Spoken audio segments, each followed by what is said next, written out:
Muy buenas noches, mi nombre es José Julián Ramírez. Este video es para inclusión de lenguas modernas de la Universidad del Quindío.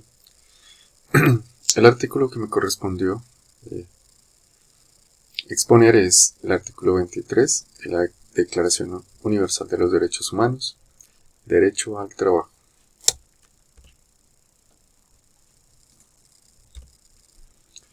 Derecho al trabajo. Toda persona tiene derecho al trabajo, a la libre elección de su trabajo, a condiciones equitativas y satisfactorias de trabajo y a la protección contra el desempleo. Toda persona tiene derecho sin discriminación alguna a igual salario por trabajo igual. Eso tiene que ver mucho con la parte de género, discapacidad y de personas con condiciones diferentes o condiciones especiales. Toda persona que trabaja tiene derecho a una remuneración equitativa y satisfactoria que le asegure así como a su familia una existencia conforme a la dignidad humana y que será completada en caso necesario por cualesquiera otros medios de protección social. Toda persona tiene derecho fundamental para hacer sindicatos y a sindicarse para la defensa de sus intereses.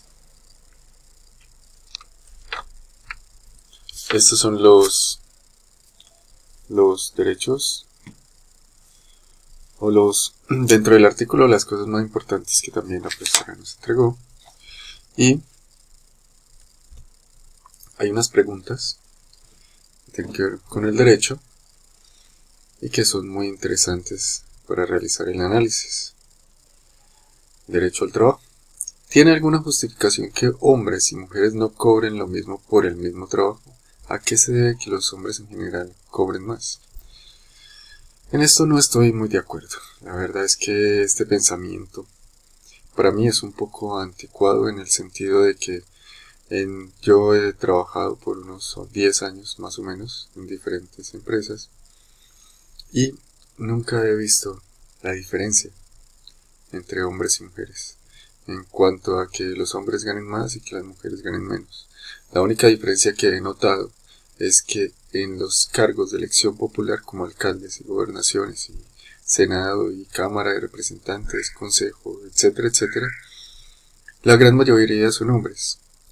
Pero, a pesar de que las mujeres son más que nosotros y podrían elegir más mujeres, la gran mayoría siempre son hombres. Hasta las mujeres votan por hombres. Esto es la única diferencia que he notado. De resto, en los trabajos que he realizado, que ha sido en un proyecto de bienestar familiar, en supermercados, en, en alcaldías, tuve la oportunidad de trabajar en la Contraloría General del Quindío y en general en la Gobernación del Quindío. Siempre he visto que los cargos de dirección y los cargos de, de profesionales siempre han sido iguales. El salario es exactamente lo mismo para hombres y para mujeres. No sé, de pronto en empresas privadas, en alguna empresa privada que esto pueda tener una diferenciación como tal, pero en mi experiencia no he llegado a ver esa discriminación. Es más, al contrario, yo he visto que, por ejemplo, para uno buscar empleo, muchas de las vacantes dicen solo mujeres, pero en vacantes, muchas de estas vacantes, cuando uno busca empleo, uno no llega a encontrar que diga solo se aceptan hombres. No sé, en este sentido. De pronto ya en diferentes empresas, pero en mi experiencia esto no lo he vivido y no lo he visto de tal manera. Eh,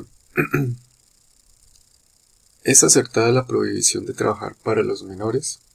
En algún país, en algún país, en algunos países pueden estar justificados en función de las características económicas y sociales que los menores trabajen.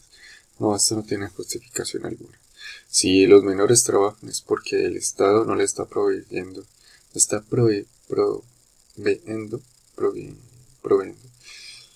proveyendo de la mejor manera una dignidad salarial a las personas para poder que tengan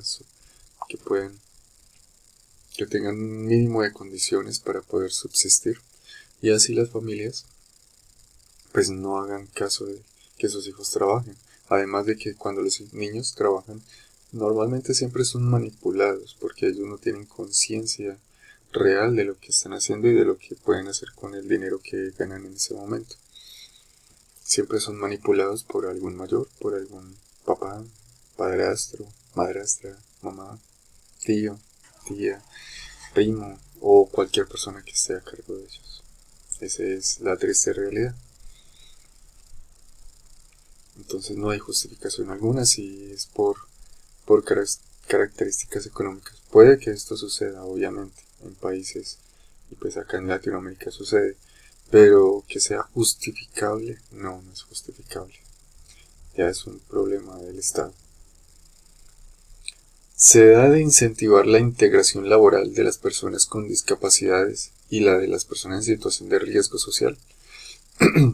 Pues acá en Colombia se ha dado mucho la integración de estas personas, sobre todo las personas de riesgo social. ¿En qué sentido? Hay personas que se llaman personas de extrema pobreza, y estas personas normalmente siempre son los desplazados, y en algunas otras bases de datos como la base de datos del Departamento de la Prosperidad Social hay un programa que se llama Unidos en este momento, y esa es una base de datos que tiene que ver con las personas que, entre comillas, las personas más vulnerables y en condiciones de extrema pobreza, y ellos tienen algunas prebendas para poder aplicar a ciertos beneficios del Estado y también para aplicar a ciertos trabajos en el Estado cuando se quieren presentar a los exámenes de la Comisión Nacional del Servicio Civil, así como los afrodescendientes, las personas desplazadas y en algunos casos las personas con discapacidad. En algunos casos, ¿sí? Porque las personas con discapacidad en los trabajos que se ganan por concurso ya de carrera administrativa no tienen ninguna, ninguna discriminación, solamente que necesitan es tener la parte intelectual, por decirlo así bien, para ganar el examen, pero si tienen alguna discapacidad física no tienen ninguna discriminación en este sentido. Ya en empresas privadas pues obviamente sí se ve mucho. Si la persona va cojeando, si la persona no se mueve de manera adecuada y ellos piensan que necesitan a alguien que hasta mueva cajas. Entonces, eso sí es, por ejemplo, en supermercado, sí, definitivamente hay discriminación en ello.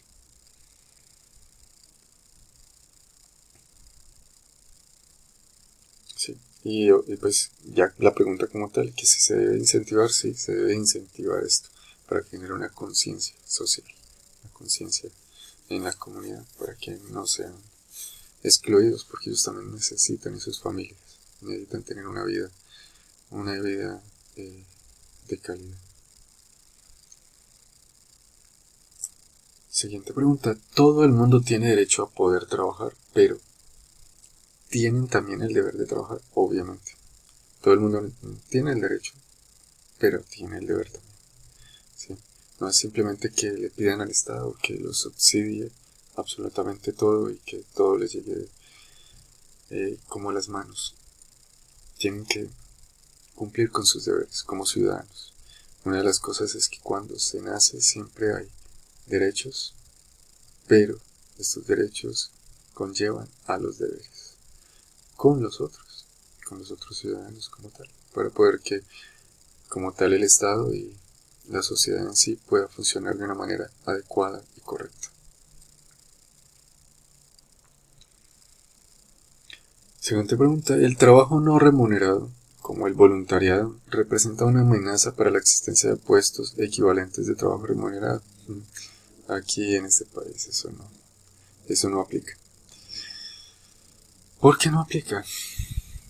Porque aquí las únicas personas que hacen voluntariado son las personas que pues no necesitan absolutamente ningún recurso económico.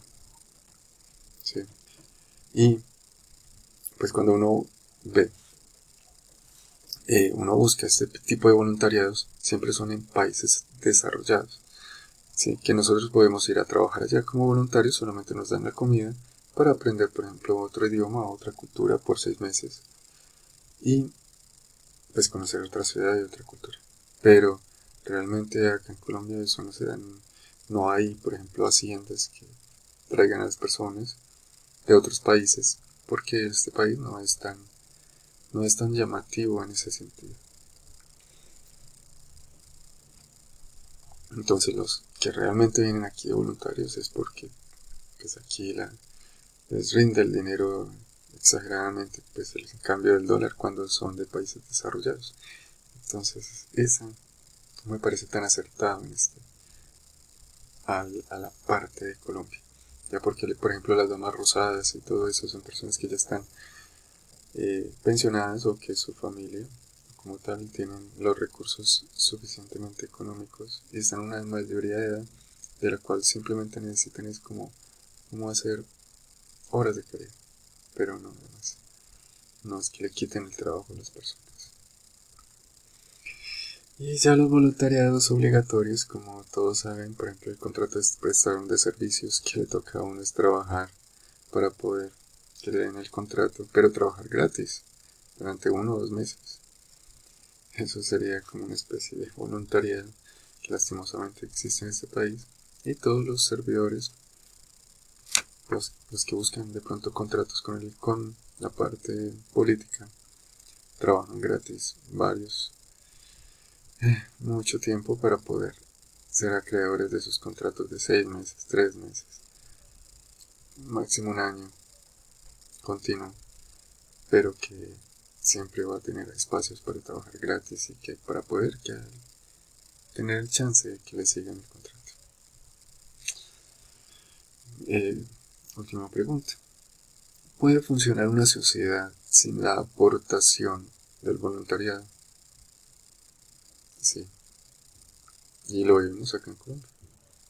¿Cuáles son los voluntarios? Y aquí las fundaciones como tal son fundaciones sin ánimo de lucro, pero sin ánimo de pérdida.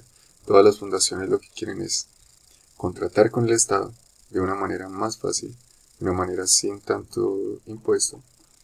Y lo digo porque pues trabajé en una fundación y mejor no digo más, pero traen una fundación, pero todas las fundaciones son sin ánimo de pérdida, sin ánimo de lucro, pero sin ánimo de pérdida. Y tienen que meterse en la clase política para poder que les den los contratos. Tienen que aprender esa habilidad para poder licitar con el Estado. Pero siempre generan algo de utilidad para los dueños, para sus familias, para los empleados como tal. Siempre se genera la utilidad para poder que subsista en el tiempo. Entonces aquí, la verdad, en Colombia el voluntariado no existe. Así que, y pues nosotros funcionamos de cierta manera y funcionamos en cierta manera mejor que algunos países de Latinoamérica. Muchas gracias, profesora. Esta es mi exposición del derecho. Pues no se genera debate en un video tan personal, pero pues esta es mi opinión y también lo que he leído sobre este derecho y sobre todo sobre la experiencia que he tenido en la parte laboral. Muchas gracias.